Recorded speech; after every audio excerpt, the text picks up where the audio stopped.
আমি আপনাকে বলতেছি যে তুমি কি জাম্বুরা খাও, এটা কি হবে? Yes, I do. না, আমি বলছি তুমি কি জাম্বুরা খাও, এটার ইংলিশ কি হবে? Yes. নো। Yes, তুমি কি জাম্বুরা খাও, এটার ইংলিশ কি হবে? অ্যানসার না। Do you eat pomelo? Good, Do you eat pomelo? Pomelo. Good. তুমি কি বিরিয়ানি খাও? Do you eat biryani? তুমি কি বিরিয়ানি খেয়েছিলে? Did you biryani?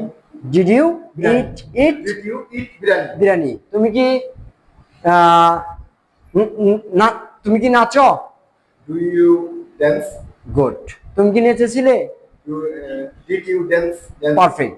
সো এখন do you eat pomelo? Yes, I do. Sure? Thank you. You almost welcome. এখন যদি answer হয় না তাহলে কি হবে? I don't know. I don't know. No, No, I don't. No I don't. আর answer হ্যাঁ হইলে কি হইলো? Yes, I do. Yes I do. Perfect. আর না হইলে কি হবে? No, I don't. পারফেক্ট। তাহলে বোঝা গেছে এটা। Right. Okay. Thank you everybody, thanks a lot my good বাডি।